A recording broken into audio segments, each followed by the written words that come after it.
Hi, and welcome to my presentation for marketing principles. My name is Amber Bristow, and I'll be exploring if marketing myopia is a thing of the past or if businesses still suffer from it. So, to begin, what is myopia?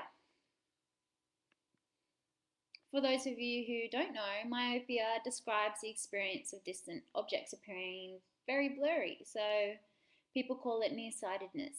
So, when you hear this, what comes to mind when you hear of marketing myopia?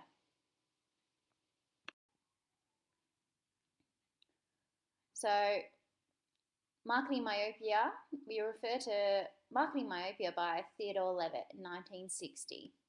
He argues in his article was that companies sometimes take a narrow-minded approach to marketing, making only short-term goals and thinking about themselves and their products slash services more than the needs or wants of the consumers and customers. This results in companies failing to adapt to the market, and it causes them to always play catch up with the trends of the market. Instead, companies should clearly define their products by catering to their target audience and addressing their wants and needs rather than their own. Companies need a clear vision by being customer orientated and always prioritizing the demands of the market above everything else. So you can see how marketing myopia, they can go hand in hand, and the definition can really describe that. So in short, the definition can be from Levitt: when companies take a narrow-minded approach to marketing, making only short-term goals and thinking about themselves and their product services more than the needs and the wants of their consumers. So if we have a look on this slide, I've provided some examples of businesses that have suffered from marketing myopia. We've got the railroad lines are a classic case, and Levitt, in his article, uses this to present the business that suffered. The companies that were manufacturing trains fell into a steep decline because they only thought they were in the rail business but failed to actually see the bigger picture. They were actually in the transportation business. They were transporting people across the country from A to B, and was the most reliable option in the 20th century, but didn't foresee the future. Many railroad companies specifically branded their companies as the best train manufacturers and kept improving the speed and quality of their trains instead of branching out to other modes of transportation such as cars, trucks, airplanes, which really grouped, and I guess it really prevented them from seeing the bigger picture. Levitt even describes in his article, we'll quote Levitt right now. He said, "The railroads did not stop growing because the need for passenger and freight transportation declined. It was the railroads were in trouble today because that need was filled by others, such as cars, trucks, aeroplanes, and even telephones. But because it was not filled by the railroads themselves, they let other customers take away from them because they assumed themselves to be a railroad business rather than a transportation business." Moving on, we've got another example. We all know Google, one of the biggest popular search engines. We probably all use it now. It you've got phrases even now. You've got Google this, Google that, and it's quite successful. But in a particular instance, Google brought out these Google Glass, where it was a real life glasses that you put on your head, and it was high tech.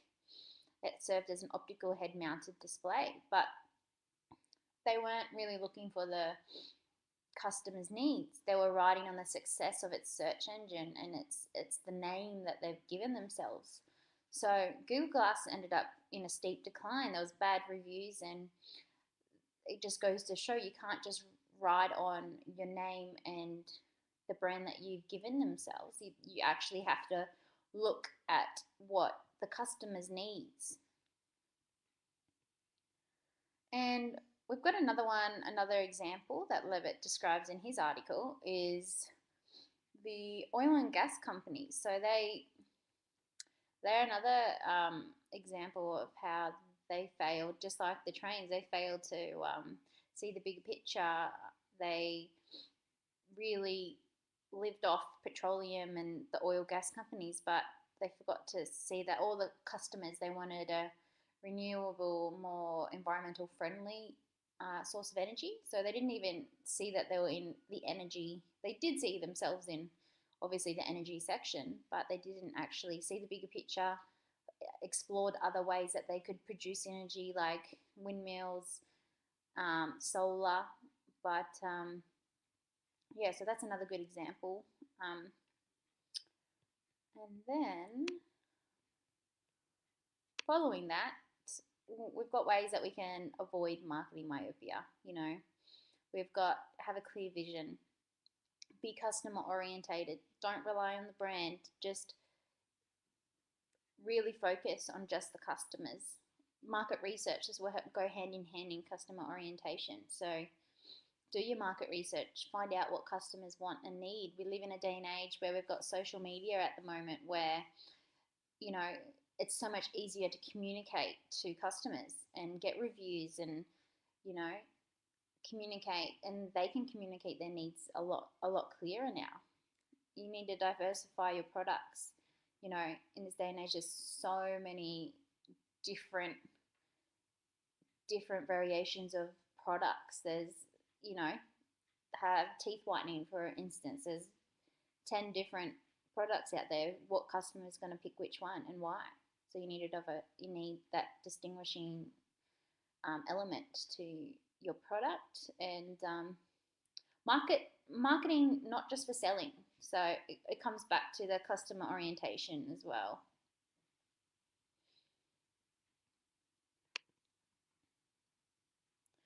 So moving on, I wanted to give you an example of how businesses have succeeded and how they haven't suffered from marketing myopia.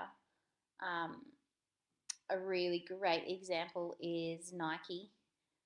Nike started off with just being a shoe manufacturer for athletes and just for shoes, and then they realized that they were much more than just that, and then they entered into the sports gear manufacturer. So you've got shoes, sports apparel, so you've got shirts, tights, and then they're even into equipment now, sporting equipment. So it was definitely, they've entered into a broader audience and target audience. So it definitely, if they just stayed with shoes, maybe they wouldn't have been so successful as they were today.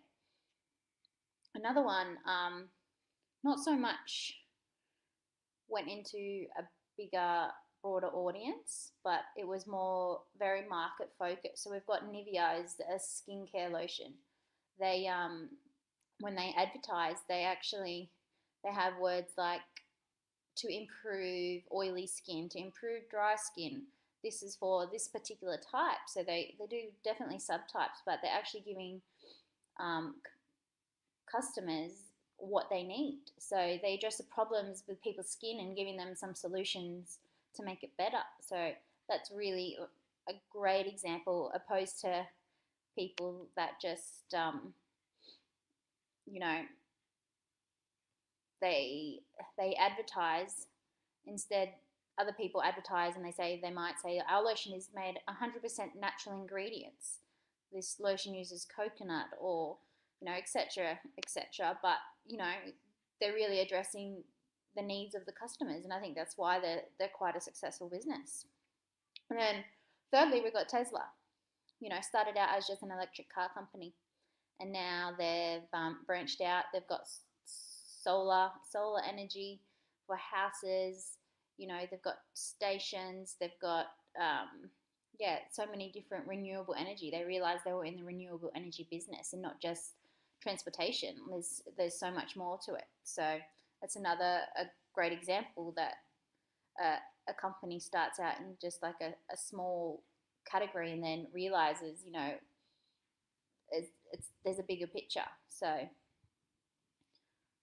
yeah, so in conclusion, I just want to have a brief summary of what we've discussed. We've defined what marketing myopia is. We've had a look at some companies that have really suffered from marketing myopia, haven't seen the bigger picture.